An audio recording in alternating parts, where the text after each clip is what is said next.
my name is Parker. And my name is Ned. And this is The Force Unlimited. We episode number 37. Would you say that we're yet another Star Wars Unlimited podcast, Parker? We are yet another Star Wars Unlimited podcast. We are one of many, as always. We have been one of many since we started in December of 2023. Three? No, two? It was two. It was 2020. No, God, dear. No. It's 2025, Ned. We've been doing this for a year and a half. The game came out last year, and we started in December of 2023. So, anyways, hello. It is the middle of the week because Ned ran out of power on Sunday. So that was fun. Was it? No. Oh, okay. Yeah, we ran out of power the night before, I think, or two nights before, and that was also fine. So, dear listener, we're doing a little bit of a different episode. So let's tell you how Ned and I work on episodes. There's a pretty standard pattern. We usually record on Sunday nights. And what will happen is the Monday before we record, Ned will send me a Discord message or text. And it will either be, sometimes it'll be a topic that he wants to talk about. And I'm almost universally on board. And every once in a while I'll remind him that we don't have a cool brand, and so we shouldn't do the normal stuff and push back a little bit. But for the most part, if Ned has an idea, I'm prepared to run with it. A lot of times Ned says, hey, what should we talk about? Because our brand is I don't want to say it's hard work because that implies that we put a lot of effort into this, but it is a non-zero amount of work to it's come up with. It's non-standard, right? Like we're coming up with topics that are not obvious. So we, in fact, have to come up with the obvious topic, which is hard enough, and then be like, there's gonna be like 9 videos on that this week. Let's not do that, which is the entire premise of this episode, or of this show. The entire show exists because we were listening to content in the fall of 2023 when Sparker Rebellion was previewing like 2 cards a week, and it was just people were desperate to talk about the game, but there's only 2 new cards. There's no meta. There's no events. So it's just, let's talk about nothing. I couldn't handle it. So I was like, we got to talk about something else. So we try to come up with topics that are a little bit different, and that's hard. And so Ned will say, hey, what do you want to talk about? And he'll send that on Monday, and then usually Thursday night or Friday morning, I'll be like, oh, God, we're recording this Sunday. And I will then respond to Ned. And hey, look, I can catch him as much as I Parker, I have developed an understanding of how various people relate to time and messaging, and you're well within like normal bounds. There's a reason I reach out on Monday. Yeah, not on Monday, Thursday. Right. Because then what ends up happening is, Ned and I have big kid jobs, and so we're usually like mentally broken all week. And on the weekends we have dad stuff, and we're physically broken all weekend. And Friday is that nadir where nobody's scheduling meetings, but we're technically not parenting. That like, there's some emotional energy to think about Star Wars Unlimited. And so normally we try to craft via text or Discord some semblance of a topic on Friday, but this last Friday was a little different. Oh boy! Last Friday, Fantasy Flight announced that they posted in a variety of places that so there was a leak, and this is not unheard of.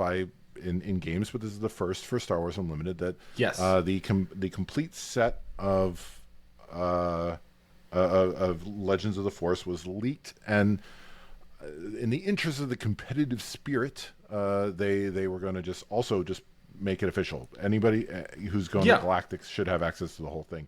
And to which I say, like, props. Like 110%. I wasn't so before this.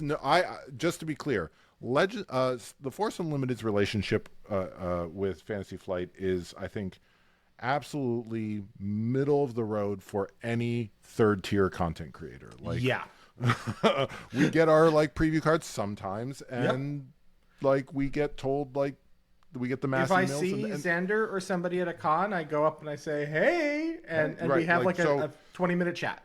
I'm very happy with, and we can get developers on the show if we ask nicely and are willing to be flexible about time and topic and which developer we want. So a lot of people reached out if Swooty B had advance notice, because when the list dropped, when the official website suddenly had all the cards, suddenly, I mean, there were a lot very quickly on Swooty B, and yes, technically yes, I got advance notice in that somebody who had seen those preview cards leaked out at a PQ out at Minneapolis. you know, reached out and said, "Hey, these are making the rounds. If they're going to do it, I bet today's the day they're going to do it." And I didn't even know there was a leak at that moment, so I had about half an hour, 45 minutes notice to be like, "Whoa," and then there they were. But this is the fifth set that I have frantically entered cards. But two things were different. One, I had help. So Ash, if you're listening, thank you so much. The Home One Bridge crew is coming online, and it's been such a relief. And two, this was the biggest drop we've ever had by like a margin. I think up till now, the largest number of cards was 70 over 3 days. And this was north of 100 at once. And so it was just a ton of data entry. So we're going to talk briefly about leaks, but we're mostly just going to talk about Legends of the Force preview cards. Yeah. And that's not on brand for us, but GD, I've earned it. I actually even haven't seen the back half of the Friday cards because I didn't enter them, and that's normally how I look at cards. So let's get to it. I just want to say I don't think there's a lot to talk about leaks. Maybe there is, Ned. You might have comments about how they've handled it as it relates to other CCGs. I just have to say this is a good handling it. Like in general, stuff gets leaked in advance, but I think the thing that is most comparable for me is there was the Return to Mirrodin God book that got leaked beforehand, and Wizards What's basically a God did book? the same. It's like the entire listing of all the cards along with like all the stories and fiction and stuff. It's like so it's all of it. thing. Yeah. And since they're made up, they have like a world book kind of artist exactly, Bible exactly, type stuff. Okay. How many? I've seen pictures they've released of things where it's like, this is how we want elves' ears to look in this world because they're different than. So that whole thing got leaked. Yeah. So, okay, wow. I have to say, in the 45 minutes I had to think about it between, oh, this might happen today, and oh dear God, it's happening today.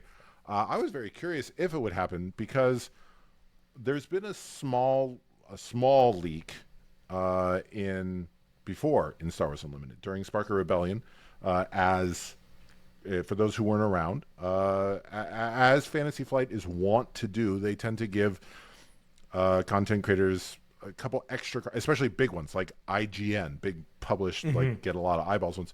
They gave them some extra cards that were going to be coming out around the same time. So IGN had 1 or 2 official previews, but they also had like 5 or 6, 10, 12 cards, some of which hadn't been seen yet, including 2 key leaders, Han 1 and somebody else, IG-88.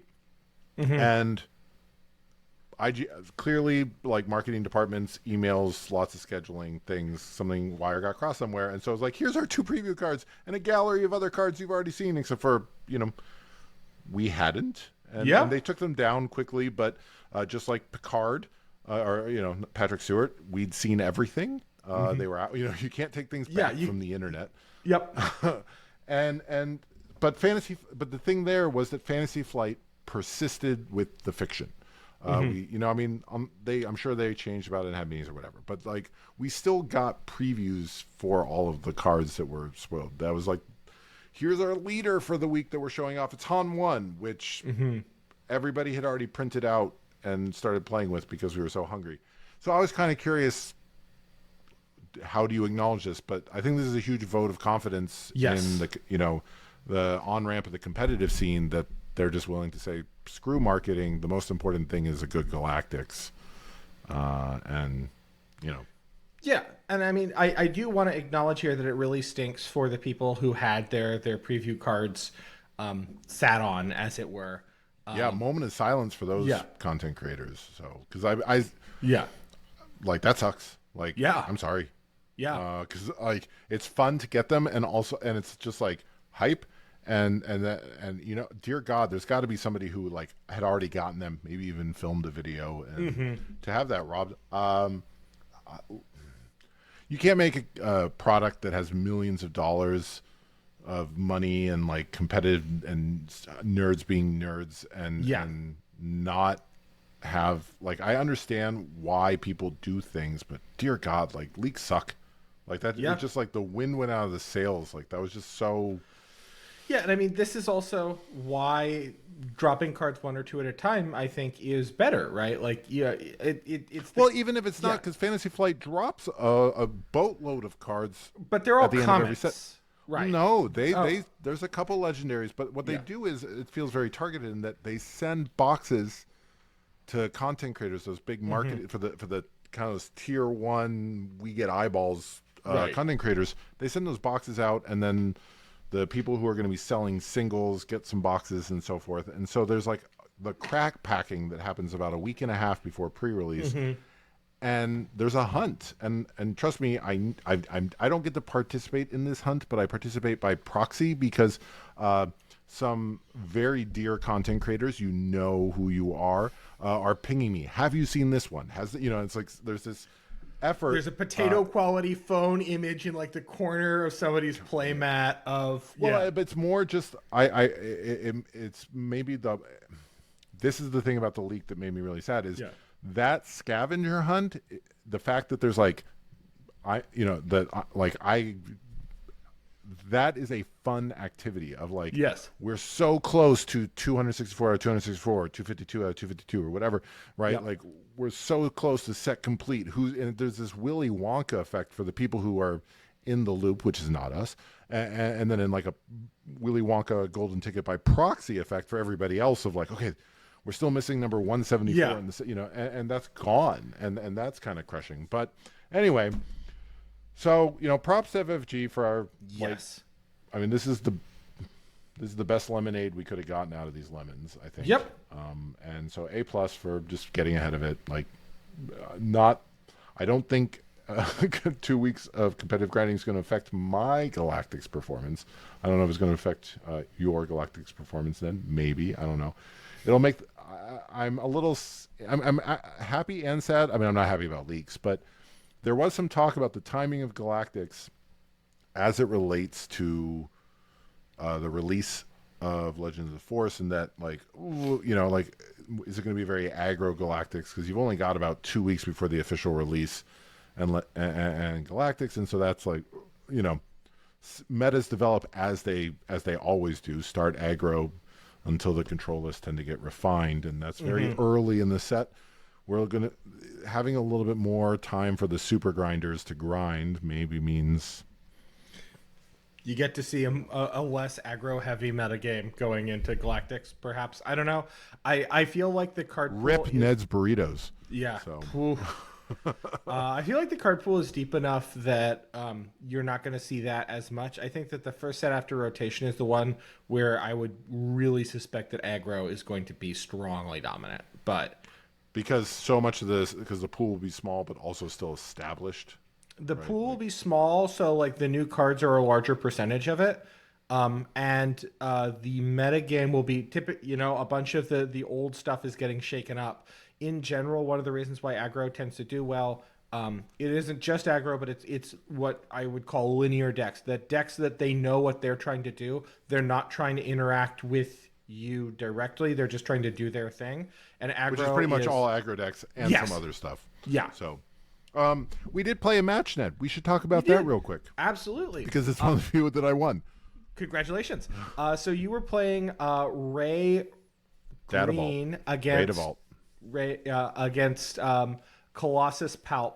It was a real grindy, unsurprisingly. I normally like to play faster decks, but I wanted to dip my toe into the control waters, and I find that I prefer Palp over Kira. Kira, I think, is probably the better villainy control leader, but I don't know. I like the old evil guy. Yeah. No. There's. Yeah. I mean, although I don't think. Did you use your palpability once Never. in that game? Never. Yeah. I mean, you took control of. I mean, you gave him up for a Centauri Peacekeeper. Centauri Peacekeeper. That was not. I mean, there's not a lot of great choices. Like, I'm not going to leave I'm saving my Lukes and my home ones until you flip. So. Yeah. No. So it played, I think, about according to script, where early on you had the edge, where your early game is just strictly better than my early game. I didn't draw in any of my ramp. I was hoping that I could stabilize a little bit off the back of Salacious Crumb and Dr. Pershing to kind of draw me into my ramp. but it all showed up at awkward times. So you were able to outramp me, and then there was that brief like window between I'd say 8 and 10 resources where I had a pretty strong onboard advantage. Vader was coming down, and then you just sort of buried me in card advantage, where Tech and Home One and just a huge variety. I mean, it's Mon not Mothma even. Yeah. Mon Mothma, but Bright Hope into Mon Mothma into Yeah. R2 into. I mean, there's just so many get cards back. Just cycle them, draw them. It's Tech on its own being like a three for one, just in terms of being able to smuggle stuff out, it's wild. So yeah, you just slowly kind of took things back from me and buried me in card advantage, and that was all she wrote. And I mean, we had to call it for time, but I'm happy for one for one. I love Raid of Vault because I think that's as close as Star Wars Unlimited has gotten to more good stuff. Deck. There is some real Green Heroes synergy of just and Ray. Just all that card advantage, the bouncing, the cycling. I suspect that there's. I mean, blue gives you what you're missing: Sentinel and targeted removal and targeted removal. Yeah, but that package. I mean, you see it a lot, but all of those cards just are kind of like. There's never a card you're sad. I mean, it's because I'm not a good player. If I was a better player, I'm sure I'd be looking for sad to see your draws. Yeah. But yeah, no, I'd agree. I think that whereas I think that a good half of the Palp deck you're sad about drawing at a particular time, right? Like, right. Yeah. So for me, it's just like, oh, another like small front, big back that I'm gonna ray into other stuff and either restore or Sentinel or draw cards. Oh, hey, Morris draws. Yep. They all kind of do the same thing. They all kind of do the same thing, and then you got Home One and Luke, which are also fun cards. So let's talk about some new cards. And dear listener, if you're here for the weird talk, I know I've seen. We're gonna get weird, I think, on some of these cards. I think we will have different takes, I think, and different insights. I don't know if they're good, but we will have different opinions. But we're doing the same show everybody else is doing this week, and you know what? When somebody who was not familiar, I think, with the relationship between the Force Unlimited and Swooty B asked why our preview video was so offensive and aggravating, and I said, "What's the point in spending a year building goodwill if you're not going to, saving goodwill if you're not going to spend it?" 110%. So this is, I'm sorry, dear listener, but I would like to actually take some time to look at the cards, and this is my dedicated, not Swooty B Swoo time of the week. So we're just going to go through the cards. We're going to go from low card number to high number. We're going to start with a fun one. Kylo Ren, we're not done yet. It's a Voltron leader. I mean, I think that I haven't seen a villainy Voltron leader yet. I think Kylo does a pretty good job of doing the Voltron thing. The front half does card selection, which is something that you really like in blue. And then the back half being able to turn your card selection into card advantage. As long as it specifically upgrades on specifically Kylo Ren that you're specifically playing at that exact time is interesting. I don't think that unless that there's some kind of really wild combo that develops, I don't expect that Kylo's going to like set the world on fire. Especially how do you rate him against our recent guest Ben's favorite? Sure, I'd say they're in the same bucket, right? They're doing the same thing, which is something that people like, and sometimes they're going to be competitive. I don't think that this one is like screamingly pushed. 5/5 Sentinel on a 7 deploy is not a stat line I'm excited about. I think he's going to be better than I think, because I would agree with no that. interest in playing with him, but I found I am most attracted to the leaders like Ray who just do.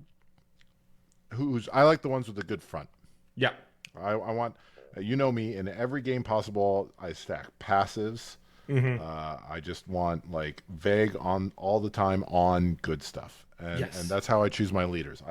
The flip is an afterthought, and yet I think time and time again you see those competitive leaders are the ones Boba, Kira, Palp, heck, even Sabine is just a cheap flip, right? But it's Yep. always built around here's this great flip turn. That's where like the skill comes in. Is I mean, it's a free mastering the flip unit, turn. right? Yeah. I mean, yeah, it's a free, well-statted unit. I mean, it's that typically has like a pretty good ability on it. So like, I agree with you, and there's one of the reasons why I like Palp 3, right? Like I really like Palp 3 because he's all front half. Right? Yeah. Yeah.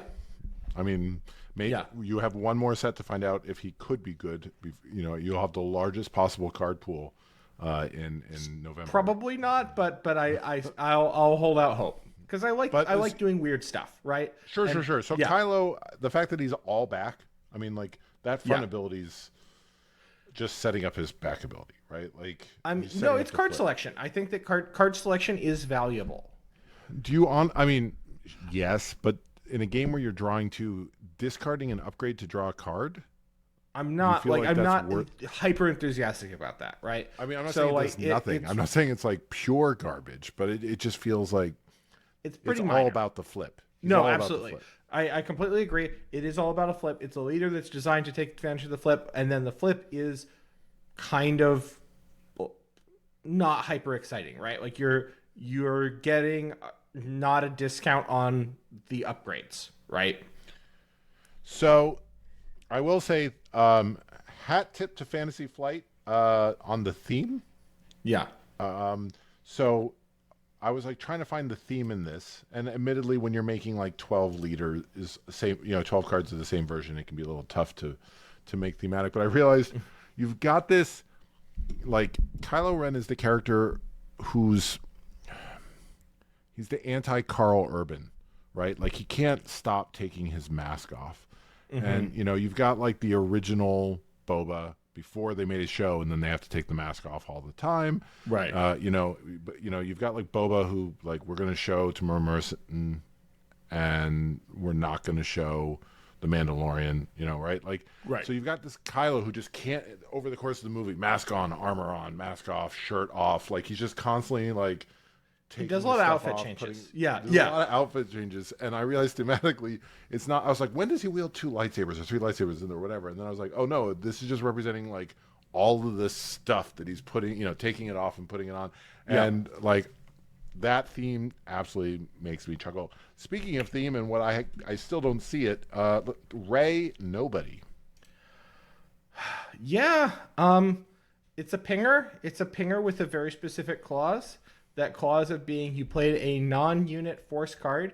I like force throw. Force throw's good. There's a lot of other force cards that I think are going to see play going forward. But like that's a very specific ability because most of them require that you have a force unit in play. And then going back to the flip side, 6/8 for 7 is pretty good. But the when deploy basically refill is a red refill your hand for 2. But I'm not hyper enthused. Yeah. And I there's too many. I mean, if you want to run a ping deck, like there are card decks that can do it more reliably. Would you suggest Cad Bane perhaps? Sure, but I mean, yes. But remind me, Ned, we haven't talked about Cad in like 5 episodes. No, it's true. He's only one leader, but yet we should be able to remember him because we don't have to distinguish. You him, would think, but it's hard. I mean, there are just so many ping leaders out there. But I remember that he has a ping ability, right? Can you pull the card up? When you play Underworld, right? Yes. And so whenever you play an Underworld, but that's the one that was like the not. It's not a proper ping. Yeah. Not indirect. Yes. It's the kind of not base indirect, the prequel to indirect. And then he is a 2/4 with raid or 2/8 with raid 2 and a ping for 2 when he flips on. And he flips on 6 resources, right? Yeah, that's exactly right. Yeah. So I'm also extra disappointed with Rey because it may happen, but I was hoping. I mean, like the moment, and I don't know. I'm not going to throw you under the bus here, Ned. No, I'm just going to please. say that. But buses are going by all the time. I don't know. They're wheels. Have you seen the 9th movie? Have you seen? I have not. I have not seen the 9th movie. So at the end, adopts the mantle of Rey Skywalker, and I feel like the window where she goes from Rey Nobody to Rey Skywalker is very narrow. So this is where I would expect her to, similar to Chancellor Palpatine, have a different name than Emperor Palpatine and be Rey Skywalker. So like seeing this card makes, and I was really excited to see a Rey Skywalker card. So seeing that. A hero drawn, a leader drawn from that narrow slice of the movie makes me nervous we won't see a Rey Skywalker card, which is just like a little salt in the wound of like, I like Rey a lot as a character, and so I really want to play her as a leader. And I'm sure I still that we'll got get my a Rey Rey. Skywalker. We'll probably get a Rey Skywalker. Probably not in red, but yeah. But at some point, yeah. Yeah. All right, moving on to our third of 4 leaders released on Friday is Barriss Offee. Now, yeah. I believe, and Ned is actually a minor Clone Wars character who then actually comes up in. I'm wondering if this might be our first Tales of the Jedi, Tales of the Empire card. I have no idea who this person is, so that's entirely and a the fact that possibility. they're So great character who is featured as somebody who. Not all the Jedi were killed. Some of them were turned to the dark side, and none of the ones we actually care about. Clone Wars fleshes it out with characters who maybe did. So Barriss Offee, we have become villains. On the front side, she can use the Force to play an event from your hand. It costs 1 less. Which I like that. I mean, like it's I think that's a. It's not like an amazing ramp ability, but the fact that it lets you squeeze more events into your game plan is big. Well, and yellow villainy is not hurting for cheap, good events. Yeah, events. Like so, just being able to play like a 1-cost event. Shoot first out of nowhere. McClunky out of nowhere. Yeah. Yeah. There's McClunky's already free and out of nowhere. Yes. So, but I think this is a rock solid leader. We'll see if it's good, but yellow villain tends to run a lot of events, being able to. And then the flip stats, it's a 4/7 for 6, which is I feel like the standard kind of good 6-cost stat line. I think that's about as boringly good a stat line as you can get in and they keep the same ability on the flip. So yep. Yeah, she seems good. Who's the yellow villain leader of choice right now that she's like competing against? Is it Cad?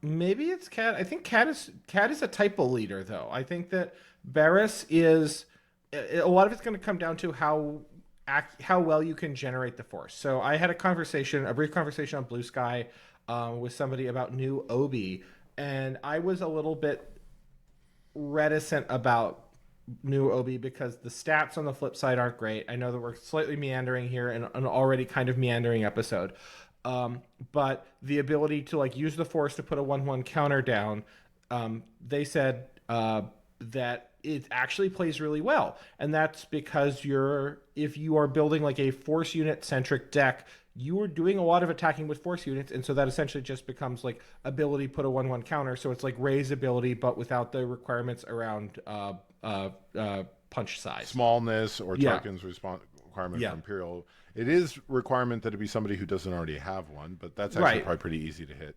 I mean, in general, you're not with that kind of a deck. You're not stacking them up, and if your opponent, it's basically like a prevent snowball. So that actually plays a lot better than I was expecting. Because I ran some tests of it and it seemed good. Barriss Offee, because it's an event discount though rather than an experience, you've got this kind of two-sided concern where whenever you need to have your Force unit so that you're generating the Force at a reasonable basis, unless you're using like the green special base that lets you just take the Force 3 times for free, for an action for free. But normally you're going to be kind of building around playing Force units and then attacking with them, and discounting events. It leans into a kind of deck where you might sometimes draw the wrong half of your deck, and that can be a really bad situation. Yeah, no, agreed. Like the two hoop jump of Yeah. half force, have event you want to play, and then on top of that, even if it's true, also have like one more resource or that you want to spend than you have, right? Yeah. Because there's going to be plenty of turns where you have the event that you want to play, Mm-hmm. you have the force, and yet you still don't necessarily want to do anything like right. Like I mean, I will say that because they're in villainy, you do have access to some really powerful events in the form of like overwhelming barrage, super laser blast. Those are the yeah, two that no, OB immediately on spring to turn mind. 3 is Yeah, going to be fun for somebody, not me. yeah. And so I All could right. see that as being like a mid-rangey leader. I don't know. Sorry, No. dwelling too long on something that's very speculative. Uh, and dear listener, we probably should have said this closer to the top of the episode. We're not going to talk about all the cards this much, and we're in fact not going to talk about all the cards.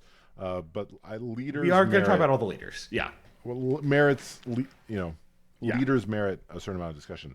Our last of 4 leaders on Friday. So setting a first for the most number of new leaders seen in one day is Anakin Skywalker, tempted by the dark side. Which is a leader that is what Hera could and should have been. Maybe you and I are the only ones who. I am also super pumped about this card. This is a heroism only card, making a lot of Cal Kestis fans sad who weren't already sad about how Cal was constructed like I am, because a lot of people thought Cal, by virtue of video games being play however you want to play, Yep. thought he would be the pure heroism answer to the video game pure villainy leader. He is heroism only. Yep. And you can use the force to play a villainy non-unit card from your hand, ignoring aspect penalties. And then when you flip him, he is a 4/6 for 5, which is Extremely fine. underwhelming. Not yeah. extremely underwhelming. It's fine. It's fine. It's fine. With the same ability, use the force to play a villainy non-unit card from your hand, ignoring its aspect penalties. I mean, basically, you pick. Ignoring aspect penalties is the big thing, because there's not ignoring like dark side aspect penalties. It's just period correct. ignoring aspect Yes. penalties. So This is go ham Yeah. on villainies upgrade. This is heroism with events. overwhelming barrage. yes, This is heroism right. You get to run both overwhelming barrage and super laser blast alongside one color of heroism units that you like. I think that you're gonna see like a control deck out of this. This is going to be. I am so excited about this because it is. You can also just run. Yeah, you get the complete villainy control package. You get. You can run. No glory. Power of the dark side. Yeah. Power of the dark side. No glory. Super laser blast. You get overwhelming barrage. What's in red villainy? That's a non. I mean, I just think of Ruthless Raider, but. Like, I can't. Nothing springs to mind in Redville. Force choke, although that's a lot less exciting now after JTL. Yeah. Yeah. True. But there's just the list goes on and on. This is essentially what Hera should have been, right? Like adding to my list of grievances for how heroism green leaders have been treated. This is the I mean, because this is so wide, right? This is a huge net. This is not 12 trait cards. This is this is like 30%. And it only gets better, right? Like the more villainy events and villainy upgrades that get printed, the better this gets. Well, yes and no. It gets better, but I mean, this is set 5, so it's only going to get one set better. And then at that You're point, not wrong. Yes, no, absolutely. Yeah. That being said, also this guy disgusting in Twin Sons, where you're able to then pick up 2 heroism good guys that you like and just go ham with the entire villainy package. I mean, the only restriction on this before you go completely off the rails is that it does require that you use the force, which does typically imply or not typically, but at least one would expect it would imply playing a non-trivial number of force units that you have to attack with, which generally is not like that big of a hoop to jump through, but it is something to note, is that like a significant portion of your ground unit package is probably going to be made up of force units. False. False? And I'm going to say I feel like you're forgetting all the rare bases. So like Virgin's Temple is when the regroup phase starts. If you control a unit with 4 or more remaining hit points, in Twin Suns, like Twin it's Suns, casual. yeah. Twin Suns is casual to have, but even in Yeah. the base game, if you're running all of the best of villainy The big butted events and upgrades, then heroism's got plenty of. I mean, you can get a 4-butt out on turn 1. You can get two 4-butts out on turn 1. You can just, you know what I mean? Yeah. Like, it's not that hard to have a 4-butt out and just get 1 force every turn. This does then limit you to 1 of these per turn. I think that's kind of the Sure, but you're limit, probably not playing. I mean, I don't know. With the kind of events that we're talking about, these are typically Yes. like your big haymaker events and not your like sprinkle them in kind of events. That's true. That's true. Yeah. So no, I am over the moon for this card. This one's going to be. I don't know if it's going to be good, but It's going to be interesting. Yeah. being able to just pick more of your favorite things is such a delight for a card. More good right. stuff. Are we ready to move on? I don't think there's much that we need to talk about on the base front. They're fine.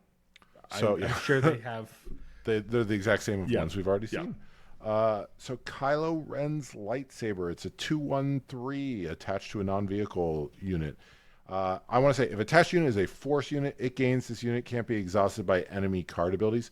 I feel like there is a switch from pure named upgrades to like traded, so that Yes. like it's still not playable on anything and anybody, but like the fact that Kylo Ren's lightsaber has a rider on a force unit and not on any On a Kylo, yeah. on a Kylo. You've seen that a lot in Legends of the Force, and I love it. I think it's good. the only named specific ones I think are in the starter set, which because And that makes sense that you have your name specific ones of the starter set to encourage people to play with the starter set cards, and it tells you what you're supposed to be doing. But this feels just great. Like, and especially like in limited, there's they're all force units. You have force units for days. I enjoy cards. Anakin can run this, right? Yeah. I enjoy not having my stuff exhausted by yellow. Yeah.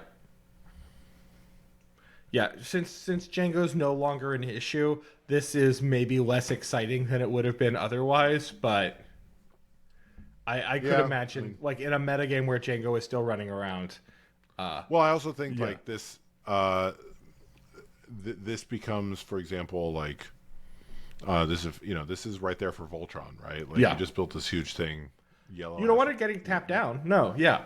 Well, because yellow can't bounce very easily. Yeah. Bounce leaders as easily / at all. So Yeah. forth. So, all right, Ned, I'm going to just keep driving forward, and we'll try to get this done in 20 minutes. You tell me if I need to pump the brakes because you have more to say about a card. Tragedy of are we just skipping ahead? Always till we get two. Always two. Choose 2 friendly Sith units. If you do, give 2 shield tokens and 2 experience tokens to each chosen unit. Defeat all other friendly units. This is my kind of card. Yeah, no, it feels like the counterpart to the forces with you. What's the forged heroism? Yeah. But this feels great. I mean, specifically in Sith leaders, because then you can get the free flip. You play a cheap Sith unit and play this, and now 2 shield tokens plus 2 XP on a leader. That's a lot of beef. Yeah. That's a good flip turn. The 2 XP and 2 shields on the other unit. I mean, this is 4 XP and 4 shields for 4. Yeah. With the admitted cost of everybody else. Only playing 2 Sith units and literally nothing else. Yeah. Well, but villainy has been, and blue villainy especially, has been known to have units that are okay dying. Yes. Right? Like, it's not that you're playing no other units, it's that you've just got your Onyx or your Super Laser Tech or whatever out there that you're willing to toss. The Tragedy of Darth Plagueis. I am excited about this card.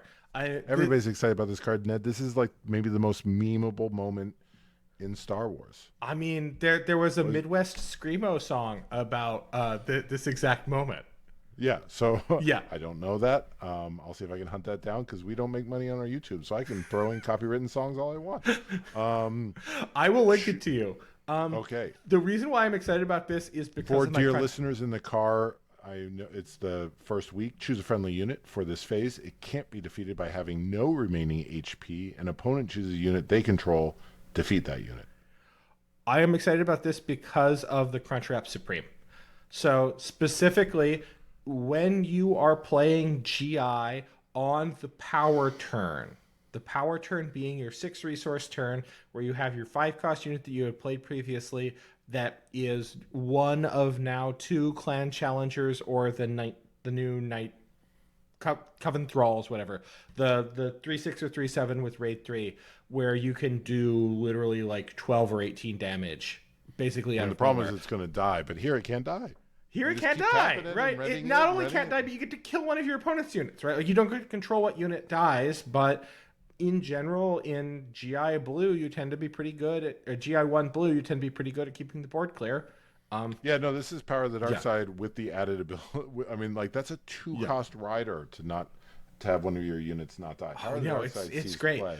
I mean, yeah, I'm really excited to see whether this allows GI Blue to reclaim the glory that is its birthright. I think it's just going to end up being.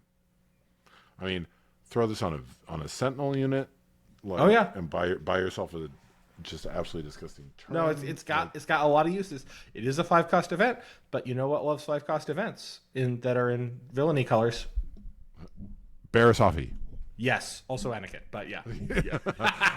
All right, Jedi Holocron onto the Blue Heroism I like this less upgrade. than This the is, Sith Holocron. you like this less? Yeah, I agree. Yeah. I mean, on attack, it's a 1/1 for 1 on attack. You may heal 3 damage from another unit.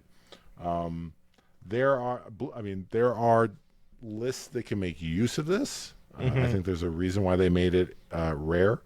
You don't want to show up too much in limited. I don't think this is like hyper competitive, but there are absolutely blue heroism lists. I played one tonight that have no objection to just drop this on something and just hide behind a sentinel, buy yourself a turn or two. I'm not saying it's like hyper competitive, but I mean, No, yeah. I like it.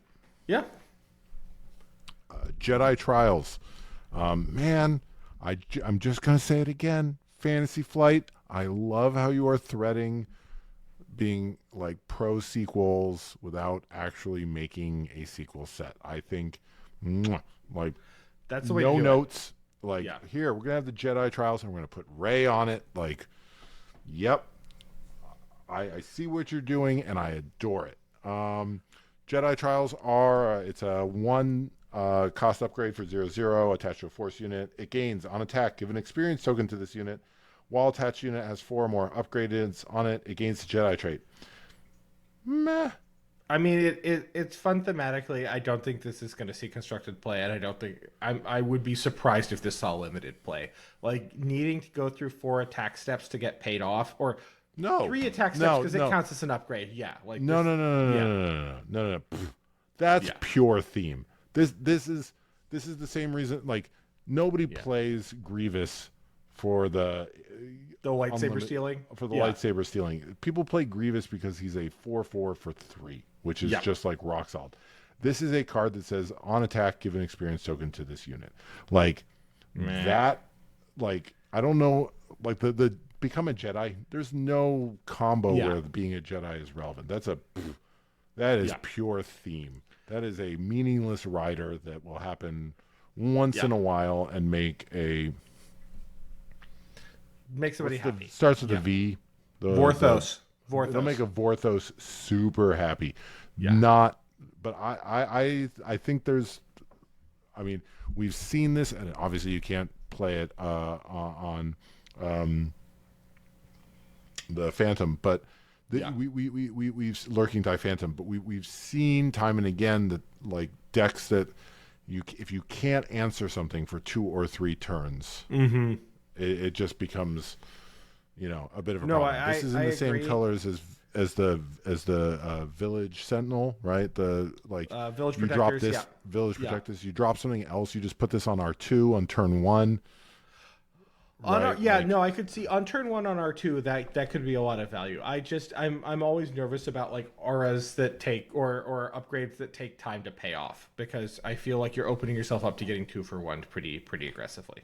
Yes, absolutely. Yeah. I'm not saying this is going to like break anything. I'm saying Yeah. that I think there are decks that will be happy to run a 2 of on this, because you put, R2 opening 1, Village Protectors turn 2, R2's now, 2/5. By the time they get through the Village Protectors, he's a 3/6 or a 4/7. Like, I'm not saying this is I don't even think we have to get into Magical Christmas Land. I think this card will pay off a lot. It just might not make the cut. Yes. If that makes sense. So Yeah. Heirloom Lightsaber, meh, it's fine. It's a 2-cost 2/2 attached to a Force unit, which gains Restore 1. Fine. Nothing of note there. Moving on. Calm the Storm. Exhaust a friendly unit. If you do, give a shield token and 2 experience tokens to it. It's interesting. I'm trying to think of, like, if you've got your 0 power attackers, or not attackers, but like your Grogu's and your Uncle Owens, I could see maybe seeing some value out of this. I'm not hyper enthusiastic about it. I think it's not yeah. I think it's not the worst for like something with Sentinel. Yeah. Right? Like, like, is it more important to get the 2 damage with your Village Protectors, or give it another shield token and make it a 4/4 Sentinel? Like, I suspect that this, again, similarly to Jedi Trials, plays into the blue hero theme of like just grind out slow value units. value. Our double blue card of the set size matters not. It's a 3-cost 0/0 upgrade. Love this. If you control a Force unit, this unit costs 1 less to play, and attached unit's printed power is considered to be 5, and its printed HP is considered to be 5. I'm trying to figure out who I would put this on. I mean, pork.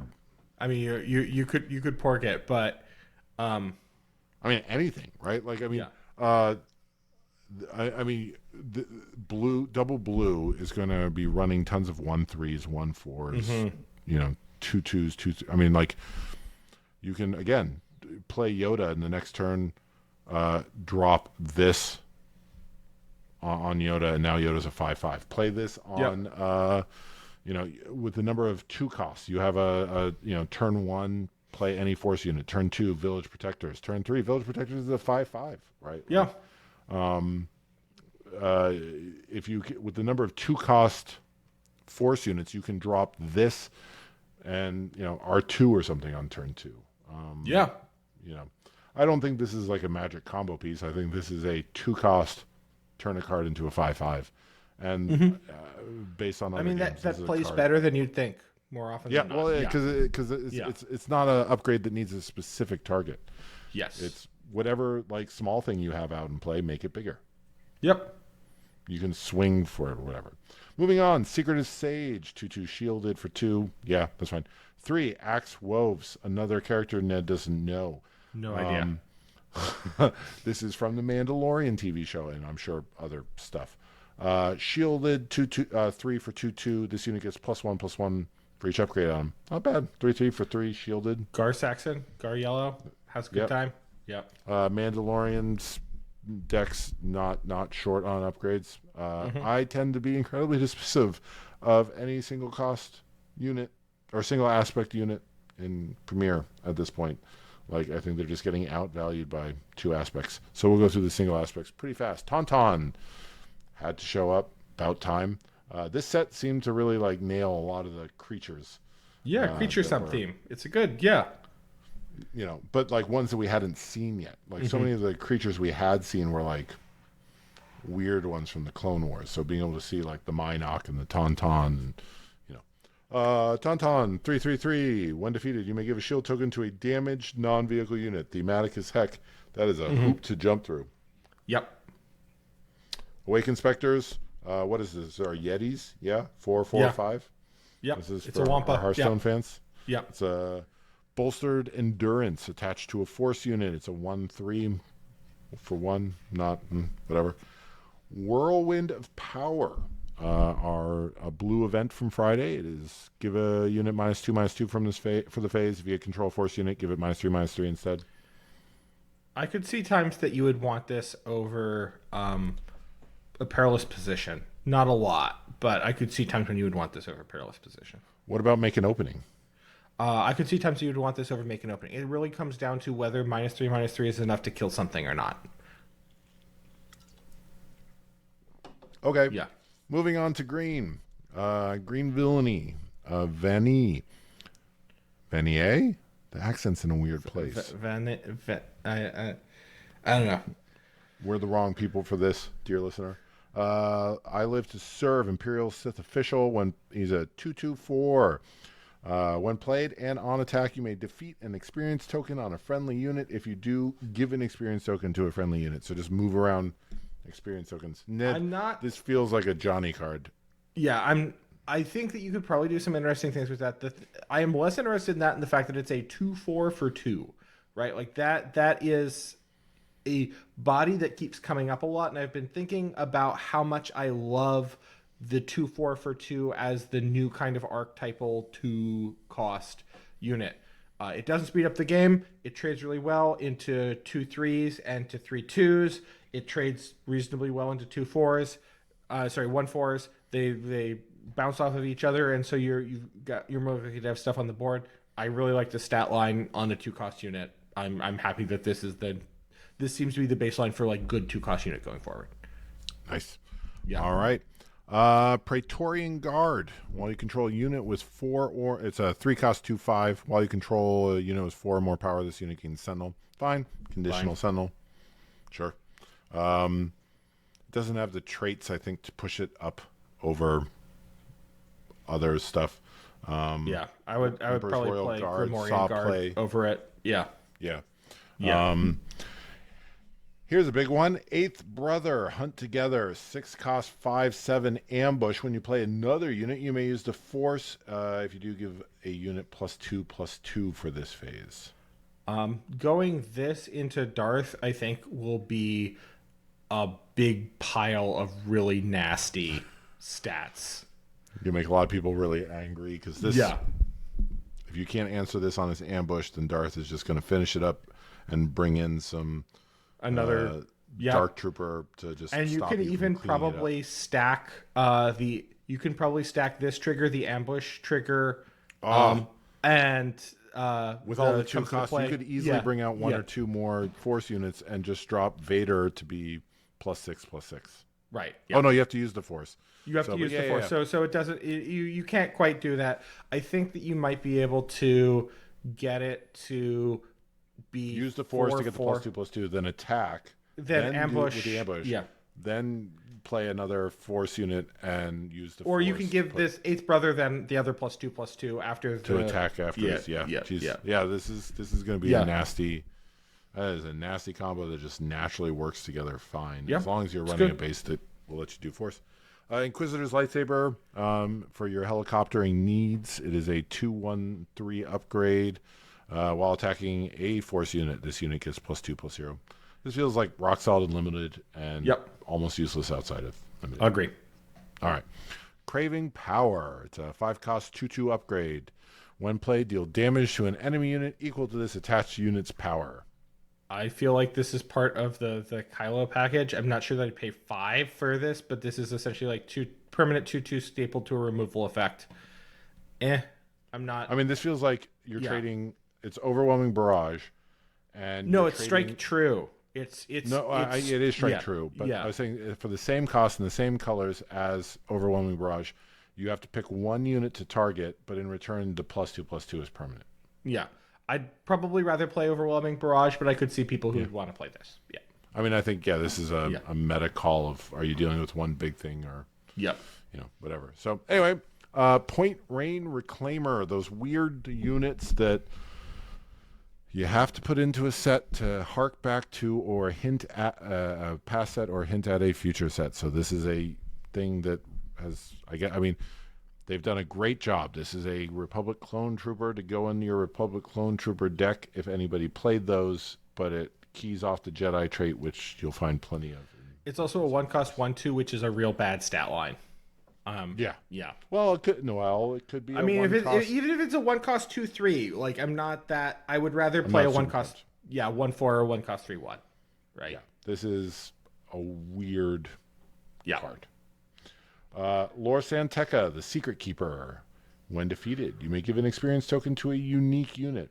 I feel like aggro decks are really gonna like this, like going this on 2, and then assuming that you get to like time things well, being able to throw the experience token onto whatever you play on 3 seems good. Yep. I mean, Yeah. seems fine. 3 2 is not a great stat line though. It's a good especially in aggressive this stat meta. line, but it's kind of inefficient now with the rise of the 2/4. Yeah. Yeah. Agreed completely. You are likely to be staring down a 2/4. And so that means that if you're playing on a 50-50 initiative, half the time this guy eats it without being able to give, without trading, without giving the experience token. Yeah, and that's a feel bad moment. Yeah. And also, like, resistance is just not a trait you care about. Yeah, I mean, if they were a rebel, then being able to do like this into Fleet Lieutenant, I could see being like huge. Yeah, sure. Yeah. Well, you wouldn't want to do that because the Fleet Lieutenant's not unique. You're right. So, But yeah, he's probably just not there. Lea Organa, Extraordinary. I'm just going to say it every time it shows up. FFG, I see what you're doing. this is an extraordinary card. You think so? I don't Or know you that just, it's like, keying off of good. my It's excitement? extraordinary, right? Yeah. I'm excited. You know, the keyword I missed most in JTL was official, so I'm excited to see a little bit more playoff official. I feel that's a keyword I like. While this unit is in the space arena, she can't move, ready, and gains action, use the force, which can be done on the turn she's played, Yep. right? Like, there's nothing stopping that. Move this unit to the ground arena and give each friendly +2/+2 for this phase. That's like for a go wide deck. Like looking at the Rada Vault that I was just playing, regularly having 3 or 4 ground units. Like, I mean, I think this might be interesting as like a side to the Unity of Command deck. Like I this think is another like, absolutely. Yeah. This is because this leaves Yeah. behind a 5/5 body. Like, Yes. that's the key thing. Is that like Unity Command stuff? It's like So Unity it's of a Purpose. Unity of Purpose. Unity of Purpose. Yeah. You've got to have you got to have a deck. You got to have a board to use the card. Yes. Like, you can't really play it for nothing. But like, Leia can at least, if nothing else, she's a 5/5 who like gives +2/+2 to your whatever, you know. Yeah, you could unit also on. bank. You can bank her, right? Like you don't have to use her on the turn that she's played, so you can play her on Right. 5 and then on 6, drop her down, and then also do Unity of Purpose and just be absolutely sick with it. Yeah. Sure, if your opponent lets you do that, like, Yeah. you know, Merry Christmas. I just think I think like we finally are like, it's probably wishful thinking, but like I think there's a non-trivial chance this is able to hit for +6/+6 and leave behind an exhausted 5/5 body, Yes. which, you know, like, who's doing 7 if you're trying to attack it, right? Like, I mean, Yeah. that I don't think this is a bad card. I think this is not the best legendary we've seen, but I think Green Heroism is absolutely going to be able to make this work. I want finally go wide enablers, you know, like Yeah. And she's force, right? Like, Yep. she's got decent traits. Here he is, the big boy himself, Yoda, It's and, younger. and not little Yoda, but young Yoda. He's an 8-cost 5/9. When played, you may use the force. If you do, heal 5 damage from a base. When you use the force, you may deal damage to a unit equal to twice the number of units you control. This is going to stabilize a huge number of green heroism boards. I love it. Yeah, this is kind of obscene. I mean, yeah, this is Yeah. Akbar sees play still. Yep. So being able to double Akbar and heal for 5, Yep. and leave, 5/9. Yeah, this is our third attempt at Yoda, and I think this is the one that has the best chance of living up to the presence he has in the Star Wars universe. Yoda's lightsaber, 2 cost, 3/1 attachment. Attached to a non-vehicle unit. When played, you may use the force. If you do, heal 3 damage from a base. I feel like this is interesting that you have this and Yoda as leaning you in like a green heroism, more controlling, stabilizing direction, whereas I normally associate green heroism with kind of aggro-y ramp. But if this pays off, that's a wrong choice, Ned. Fantasy Flight has regularly said that all aspects should be able to do all things. I hear you, but all I can say is when I see somebody with a green heroism deck, I'm prepared to get attacked on the ground and maybe in space. Fair. It'll be interesting to see next March, right, when the first 3 sets rotate out, and we'll see who remains. But I look forward to the day when there is when blue villainy is the aggro deck of choice. That's the Star Wars I want to play. Following the path, it's a plan. Search top 8 cards of your deck for 2 force units, whatever. It's takeoff for force, fine. Our one of 2 double greens, and I want to say is Oppo Rancisis, the Ancient Counselor. Force Jedi Republic. He has Ambush, Hidden, Overwhelm, Saboteur, Grit, Sentinel, and Shielded, as long as anybody else does. And he has Raid 2 and Restore 2 as long as somebody else. Another friendly unit I wish that they had like a combat keyword tag, because this list is only going to get longer with time, right? Like, it's not right. That's the whole point. Is that but that's the problem, is that it should, right? Like it should. Right. Yeah. Or you're saying like I want like he doesn't. If I were I the rules admiral, I would define a game concept called like a combat keyword, or some other like keyword description. I would say this gets all those keywords and just be done with it. Yeah, that's fair. Yeah. Yeah. Can you think of other CCGs that have done something like that? I know a CCG that has not, which is Magic the Gathering, and there are units that do this exact same thing. There are creatures that do this exact same thing. And their text boxes are this long and printed in a teeny tiny font. Right. Yeah. Fair enough. Acclimator Assault Ship, the other double green from Friday, 7 cost, 5/8 in space. On attack, you may give another unit +5/+5 for this phase. If you get to attack with that, that's real good. Yeah. Yeah, right? It just requires that you play a 5/8 that does nothing for 7. Yeah. And then the next And then you're fine. And then it's all gravy from here. Yeah, right? Like, I mean, yeah. Minok, as mentioned, it's a 2/3 for 2 Overwhelm. That's not remotely exciting, but there's some Johnny who wants to destroy the Millennium Falcon with this and, have at it. Hivewing. Why Overwhelm? For Johnny's. I just said, like, because it could be, like, right? Like, also, it's going to, Ned math, you now have some low cost Overwhelm. Yeah, no, and it's gonna ruin the value of Overwhelm. Which means, or it's just really good if you can, like, stack it with stuff. Play your Minok and then attack with your Acclimator Assault Ship. It's a 7/8 for, with Overwhelm. Whatever. Moving on really quickly through the single green aspects, because they're almost, I don't know that there's much to get excited about. Hive, Defense Wing, 2/4, Restore, whatever. Outer Ring Mystic is vanilla, 2/6, that's fine. Kadu, another creature. What? Yeah, we don't need, people can go on a Sweetie Bee. People can look at this shit, Kadu is a 1 played. You can give another friendly unit Overwhelm for this phase. I don't think that's the worst. Probably still only for limited. Dagoyan Master, 1 played and 1 defeated. You may use the Force to tutor for Force. Fine. Relic Scavenger, Restore 2. It's fine. Trident Assault Ship, 6/6 Overwhelm. I like the 6/6. Dooku doesn't. I like more Separatist units who don't have exploit. Yes. Right? Because, like, now Dooku can play this and, and a 5 for 6/6.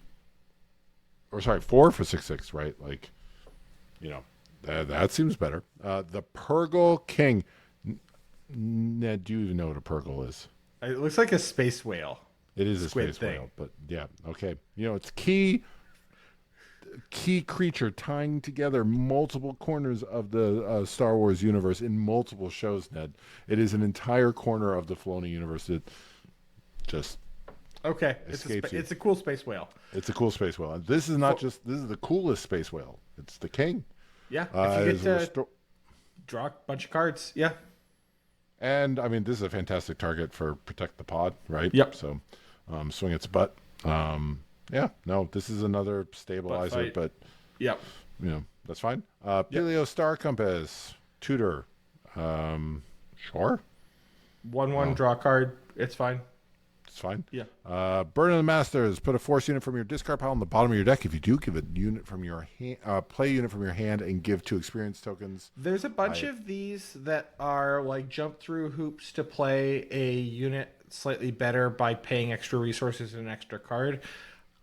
I don't think that there's any a of cycle. them. I bet. Yeah, there's a whole cycle of them. If we were more prepared, would be one for each color. But yeah. None of them have seemed kind of worth it, except for maybe the Shane Flurry one that adds ambush, the yellow one that adds ambush to a force unit. Yeah, I don't know. This one feels worth it. So I mean, 1 for 2/2 is not great. but there's The action compression. Action compression Yep. is better. And then on playing green has plenty of ambush. So like Yeah. being able to do that. And then on top of that, the cost, quote unquote, the hoop is actually a good hoop. Like there's plenty of green. No, decks you that are leave it. Things. If it's not in your discard, you can't get it back with things that get things out of the discard, like home one. That's literally what this is getting your card back from your discard. No, the bottom of your deck is not getting it back. The bottom of your deck is effectively like the moon. I'm just saying people Yeah. have played worse cycling cards just to stay in the game. You're not wrong. So like, I'm just saying if Yeah. you're playing like a slow green deck with a with the likelihood of getting a force in your discard, it extends you by half a turn before it's 3 damage when you're playing the final grind. Overpower, give a unit +3/+3 overwhelm. That's fine. Bad combat trick. Yeah. All right. Rampage. Each friendly creature unit gets +2/+2. Bad overwhelm. Cost of 3. I was going to say this is a great card if anybody cared about creatures. Yeah. Like, I mean, if you're running out of creatures for this to Kanan be good, Jarrus, this is a bad new card. Kanan Jarrus Blue cares about creatures. That said, You're still running like Yeah.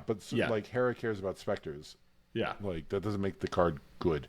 If this was troopers, yeah, that would be some juice. Yeah, right? Like if this was force, like there just aren't enough, I think, compelling creatures to make this that good. The third Grand Inquisitor, Ned, and this Hell one's yeah, got brother. the cartoon face. 3 cost, 3/4 with hidden and raid 1. Each other friendly Inquisitor unit gains hidden. This is going really straight like this. into your Yeah, no, Inquisitor 1 deck. exactly. Yep, it's 3 power, greater than 3 hit points. Hidden means that it's safe from being attacked down. It's attacking in for 4, which is what you want. Yeah, this is great. Love it. Oh yeah. No, I mean the fact that you can like attack with this and not worry about the reprisal because of the hidden, so you're immediately slamming in for 6. You can do this for 6 on turn 2. It makes fifth brother better. Yeah. Yeah. He's going to survive. Yeah. And he's got the cartoon face, which we are overdue to see. Yes. In the card game. Heavy missile gunship. Heavy 4 missile cost, gunship. 4/3 tap action exhaust to deal 2 damage to a ground unit. Fine. I mean, Yeah. Another unit to make you sad to abandon space. Like if you don't Yeah. have any answers for space, this could help you get ahead, but otherwise it's fine. Yeah. Battle Fury attached unit on attack, discard a card from your hand. Explain this card. This is just empower. Or sorry, entrenched for red. Disagree. I mean, yes, but no. It's because those colors function differently. Like blue is using entrenched to shut you down. Battle Fury you can put on an opponent's unit to prevent it from attacking, but I think more realistically you're going to play this in a go hog wild Kylo aggro deck where you're already vomiting out your whole hand, or if you do, it's fine because you're like playing Kylo's tie silencer. I agree. I'm Mayfield. just saying Yeah.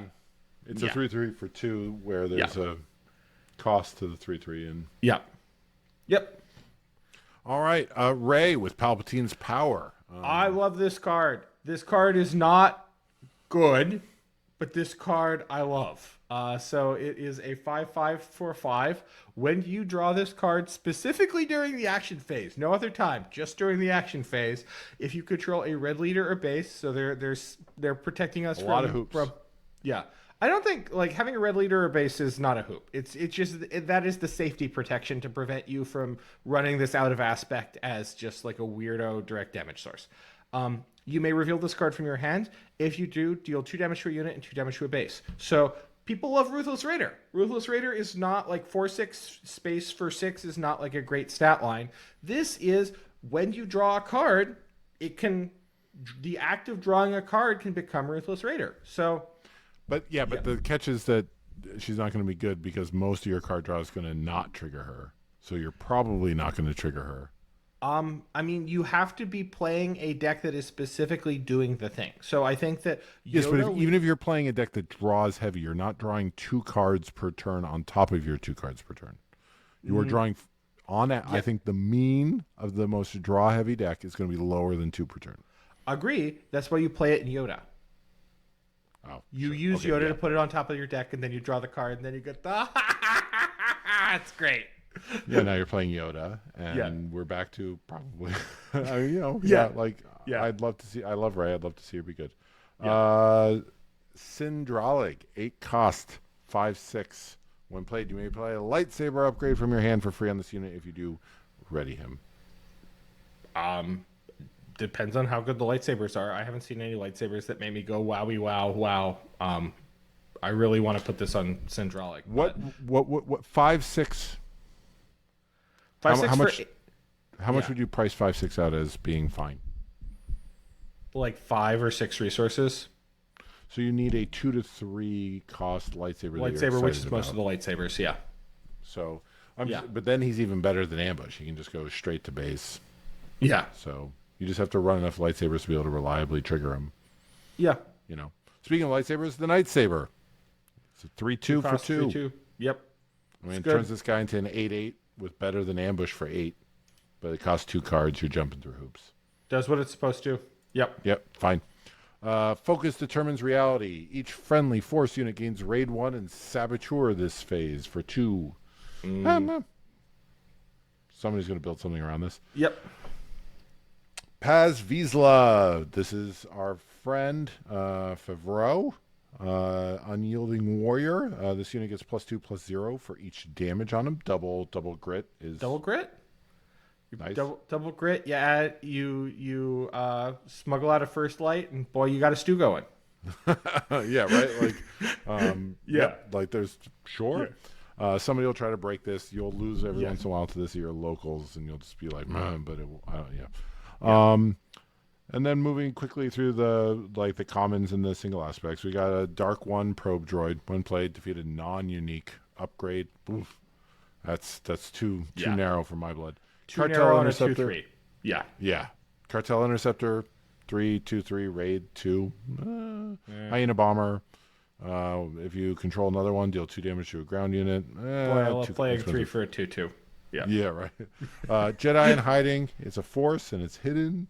It adds to the red hero or the red discard package. Not terrible. Blockade runner. I mean, that discard that early is actually, 3/3/3 hidden, meaning you probably get to control how it dies. The timing, and it's not going to die on your 3 discard resource in turn 1. Is not. I mean, this has potential. Blockade runner. 5 cost 4/4 with Saboteur. And could run away. Probably won't. Yeah. But it could. Yeah. Yeah, like a real blockade runner. End of the game. Yeah. Like if you don't have anything to deal with space, and even if the only thing you have to do with space is your single target removal, like I think there are red your decks home one. Yeah, I could. Sure. But what I'm saying is that I think there are plenty of red decks that would be happy if you used your takedown or your vanquish or your no glory on this and not whatever you're doing on the ground arena. So. You are paying 5 for a 4/4 though, but yeah. You are paying 5 for a 4/4. CC Teen. Yeah. It's If good. 5 cost, you know, 4/6 when played. If you have the initiative, deal 1 damage to each of up to 3 units. Is a force unit. I mean, IG 2000 sees play as a 3/4 for 3 in space. This is not that much better and requires that you have the initiative, so it's not as good. But I also think it's not bad. yeah, I just Yeah. never want to play dance around initiative games. Yep. Ravenous Rathtar, it's an 8/5 for 6 vanilla. That's a lot of front, but Yeah. Invasion Control Ship. Woo! I want to talk about this one. I One day it's going to sneak up on us, probably like a lot of smuggled in droids, and droids will actually be viable. Yep. I don't know if this is the card that makes them viable. Probably not. Probably not, But someday. Yeah. I mean, again, this is like the counterpoint to Rex. Somebody in locals is going to build up like 11 droid tokens on the ground, and you still think you're going to have that, and then they're going to drop this, and you're going to lose and be salty, but you won't see it at your PQ. That's my take. Could be wrong. Heavy blaster cannon, anti-shield thing. I'd rather just get rid of the kill upgrades. stick ladies, kills village protectors. Yeah, I mean, sure. Yeah. But I'd rather just get rid of the upgrades than, that's a lot of pinging. I mean, deal 3 damage to 1 unit's not the worst. Right, but it's specifically formulated to kill stick ladies. To go through to, exactly. Unleash Rage. 1 cost in red, use the force. If you do, give a friendly unit +3/+0 for this phase. I like this. The only problem is that it doesn't attack, so you have to be really confident that you're not going to get blown out. Yeah. Do or do not. You may use the force. If you do, draw 2 cards. If you do not, draw a card. Love that card. I like this. I mean, it's 2 costs, draw 2. If you have the force, if you're incidentally making the force this, and you need to draw cards, this seems like a good card. Like 2 for 2 cards seems pretty good. Yeah, no, I'm pro. Lightsaber throw. Discard a lightsaber card from your hand. If you do, deal 4 damage to a ground unit and draw a card. I really like this. I mean, it requires that you have a lightsaber unit in your hand so that you're running lightsabers. But in the event that you're running lightsabers, if you are building a kind of deck that could make use of lightsabers, a 2 cost 4 damage, it's better than Overwhelming Barrage. And draw a card. Well, the draw card replaces the lightsaber that you threw away. But yeah. So that's fair. Yeah. And not Overwhelming Barrage. Open Fire, rather. Open Fire. Yeah. Oh yeah. That's right. It's better. Yeah. Time of Crisis. Man, I am waiting. I may be waiting for a very long time. Yes. Like, I like looking at traits that have not been keyed off of yet. And, a lot of them are in upgrades, like Learned, Innate. I am waiting for the disaster trait to be keyed off of. I want something to key off. Each player chooses a unit they control, deal 3 damage to each unit not chosen in this way. They keep printing red multi-target damage, bombing run, blood sport. Yeah, it keeps not seeing play or only seeing play in the sideboard. I feel like this ain't it, Chief, but yeah. Yeah, we'll get there. It keeps things in check, right? Yes. Like No, precisely. Yeah.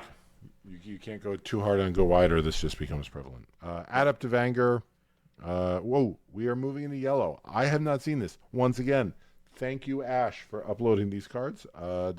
We've moved into territory where I have not uploaded these cards. So most of I haven't really seen any of these. So Adaptive Anger, 1/3, use the force, exhaust the unit.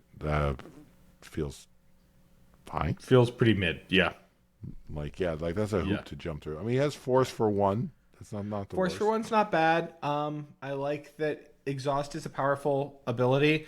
I don't like that this is both exhaust this unit and use the force to exhaust something else. Yeah. That's on a a lot of 1/3 trading. body. Yeah. Deceptive Shade is a 2/2/3. When defeated, the next unit you play gains ambush for this phase. I suspect this is a card that's skill floor is too high for me, where you really have to be able to time this to get the value. Yeah, I completely agree. Paying 2 for a 2/3, like ambush is a very powerful keyword, but the fact that you can't time it means that very frequently this is just going to die for nothing. Yeah, exactly. Yeah. And 2 for 2/3 is just no longer exciting. Banking Clan Shuttle 3/3/3, hidden in space. I guess I don't know that what I'm wanting to do with a 3/3. It's on 3/3/3 is like on rate. Sure, but I just I'm in villain yellow to hide to to do what? Yeah, no, I don't think that this card is ever going to see play outside of limited, but you know. Yeah. Corrupted Saber. It's a 2/1. If you attach it to a force unit, it gains on attack. The defender gets -2. It's The -2 on attack is going to be viable one day. yeah. We haven't seen it yet. No, not yet. Yeah. BD1. This is my boy. This is from Yep. a video game, Ned. This is Cal Kestis's droid friend. Ooh. And because he's in a video game, he gets to do a lot of cool stuff. Heck yeah. A lot of personality. He's a little more. Yeah, I like BD1 a lot.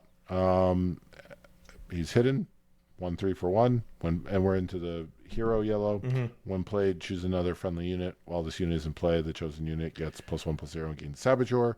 I like it. For 1 cost, it's essentially like a 1/0 and Saboteur bonus on another unit. As like an event, as a 1 cost event. Like I wouldn't be excited to, but I would play a 1 cost 1/0 and Saboteur event that had a body attached.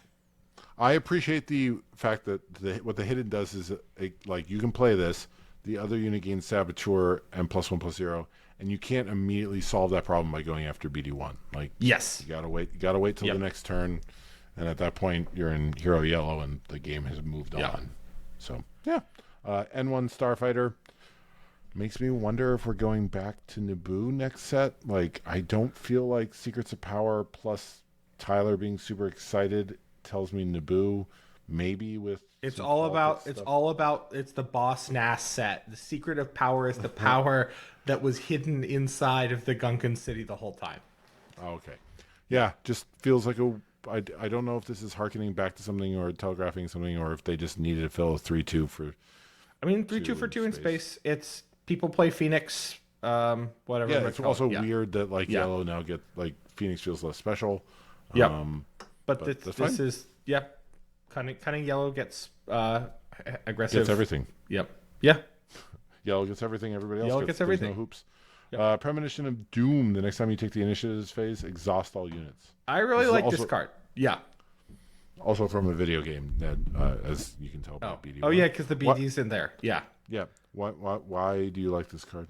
I really like this card because there have been I think that this is unlikely to see play probably, but the fact that you can use this to basically end the turn in a lot of ways is strong. Say we're done here. You play Premonition of Doom, your opponent gets to do one more thing and then you shut it off. So against a go wide deck that you're concerned about, yeah. But is that what Yellow Hero is trying to do? Is Yellow Hero running out of things to do so quickly that it wants to shut things down and is willing to spend 3 to shut things down? That's a good point.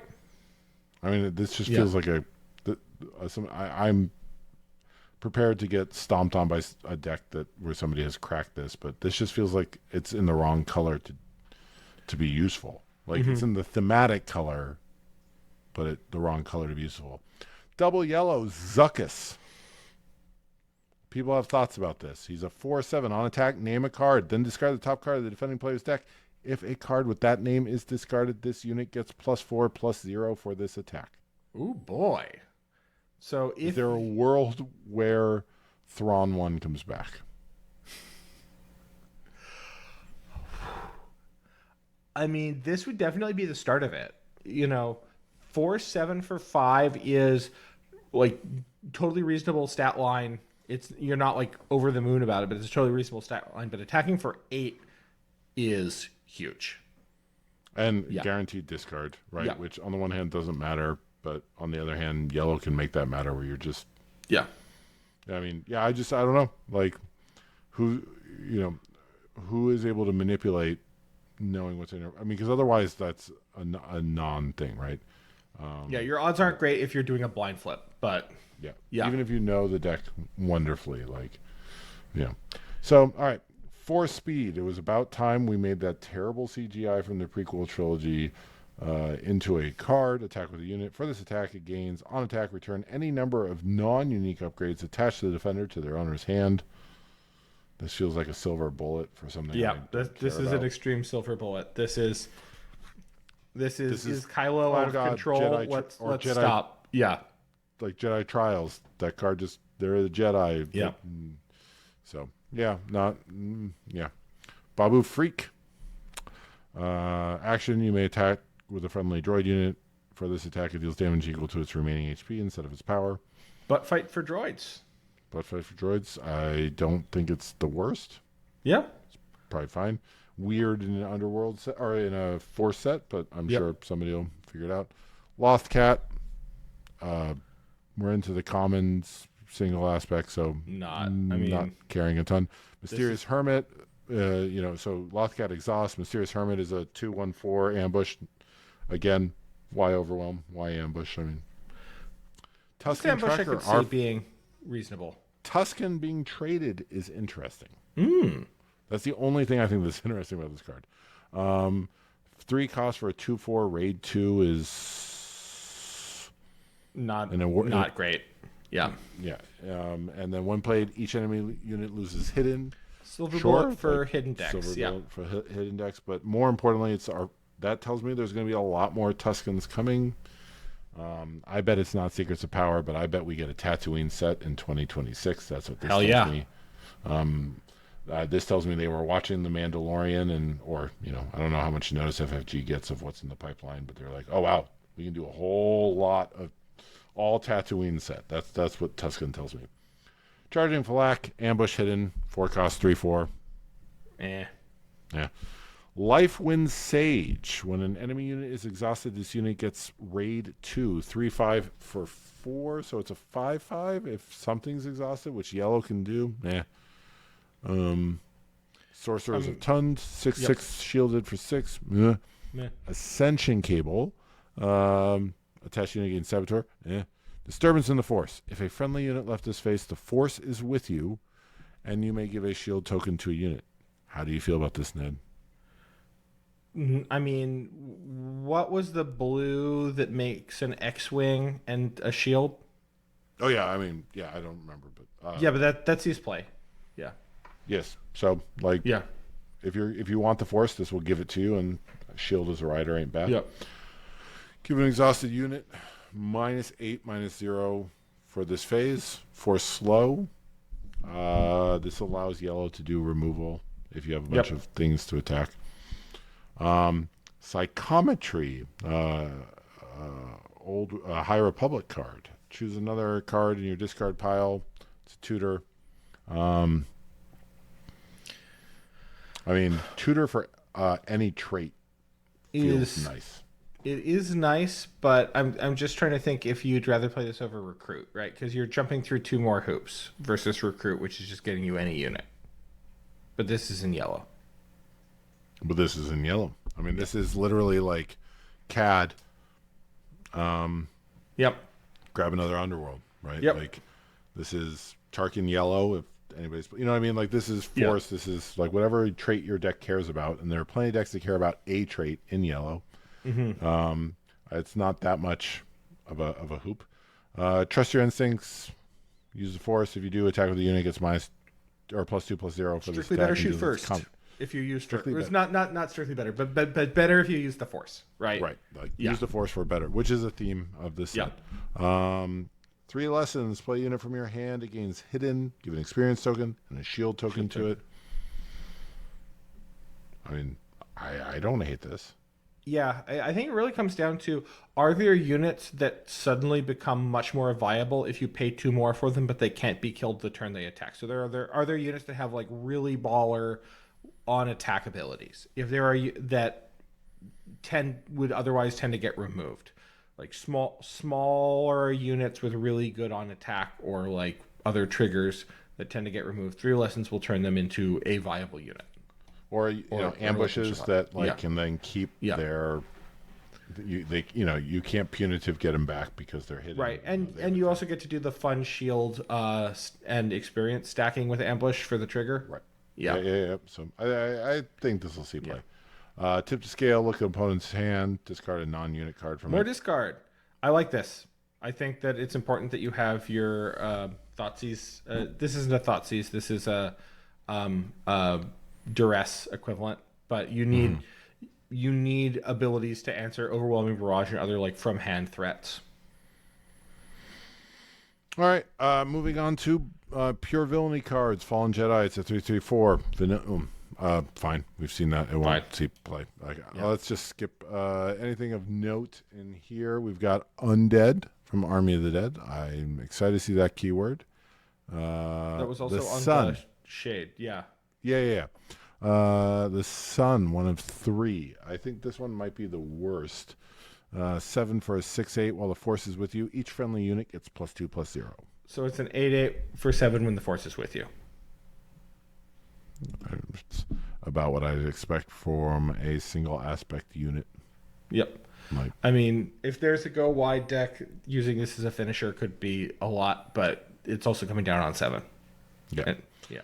Consumed by the dark side, 2 experience tokens to the unit, then deal 2 damage to it. Yeah. It's Force, which is, yeah. Flight of the Inquisitor. There's the helicopter. You may return a Force unit, a lightsaber upgrade from your discard pile to your hand. Draw 2 from your discard pile for 2 if you are specifically playing lightsabers and Force units in Villainy. So I don't think that deck exists yet, but I think that I could see a universe in which this would exist. I mean, yeah, I feel like this is inevitable. This is inevitable. And of note, Anakin. Yep. Like Anakin will take, get your Luke Skywalker back. Yep. Get Luke Skywalker and Luke's lightsaber back. Right. Or in Villainy, get Darth Vader and Darth Vader's lightsaber back. This will see play. In the Shadows, experience token each of friendly units with hidden. I mean, your Inquisitors like that. All the Inquisitors have hidden. Sixth Sister.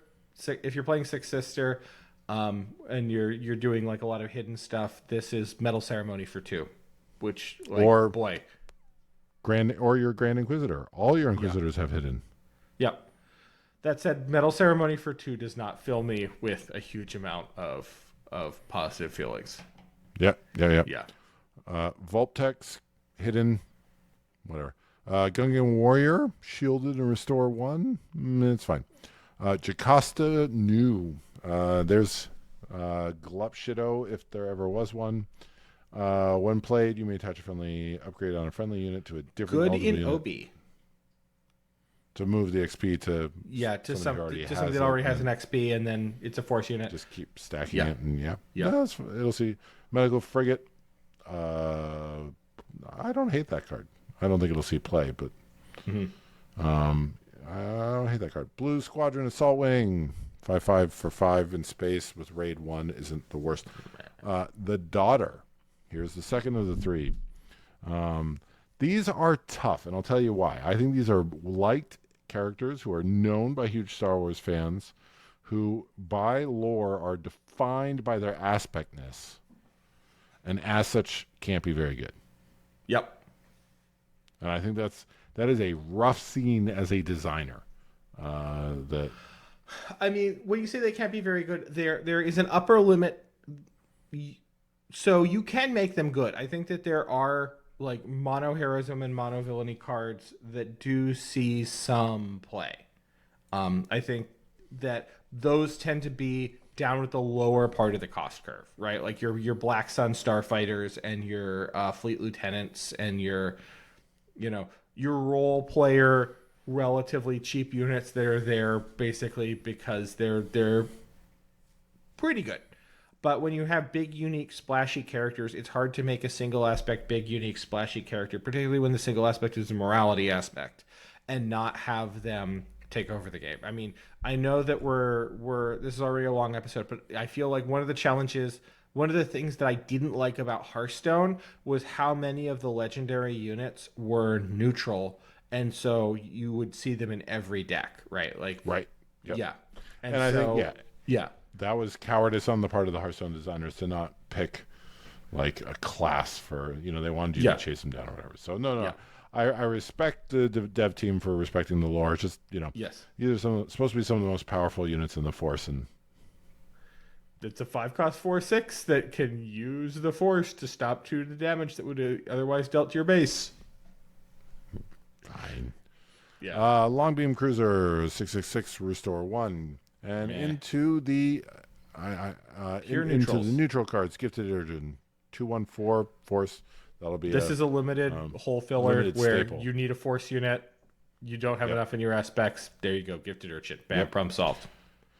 Kowakian Monkey Lizard. I didn't know that species was called Kowakian. I don't think I care. Pelimato. Give an experience token on attack friendly vehicle or droid unit. On attack, give an experience token 214. Not the worst. The fact that it has no aspects tells me it's not good. That it's going to be a limited staple, but that doesn't feel like the worst. Effect. It would have been a limited staple in a different set. I'm not sure how many vehicles or droids there are in this set. Right, exactly. Yeah. So I just don't know when this card is going to get played. Ravening Gundark, deal 1 damage to a ground unit. 5/5. The Father. It's Here bad. When you use the Force, you may deal 1 damage to this unit. If you do, the Force is with you. This feels mildly like this gets a Johnny. It costs 5/10 cooking. for use the Force as much as you like, but it takes damage every time you use it. It definitely feels powerful and interesting, but it's also not something that's going to see. I expect not something that's going to see a lot of constructed play, but I think that this is exactly in the sweet spot of you want powerful units that do something very interesting, but also are, No, this makes Johnny's get cooking. Like, what could I do if I had infinite Force to win the, not infinite, but if I had 9 Force reliably, how would I win the game? Yeah. So, anything else worth noting? Go into hiding, last words. And that was all the cards on Friday. This is hands down our longest episode. Oh man, this is a butt burner. Dear listener, if you are still with us, thank you. Thank you. We adore you. We appreciate you. I was just excited to see these cards with Ned and hang out with my bud. I will note less relevant now, but I want to say thank you to Ned. My wife and I have had 2 birthday parties this year for children, our children. At both birthday parties, there were guest lists that did not involve children. Both my kids had requested adults-only birthday parties, and Ned was a guest of honor at both of them. So, Ned, you are a very good friend, and I'm glad to talk about Star Wars Unlimited with you. And dear listener, if you're still in your car, I hope the traffic isn't too bad. This is episode 37. We are going late into Wednesday night on June 11th. Ned, do you have any last thoughts? Boy, I hope we never have to do this again. Yeah, no, this is not us at all. No, but thank you for indulging us, dear listener, because I got to see these cards. You got to see them with me for the first time. We will see you in a few weeks.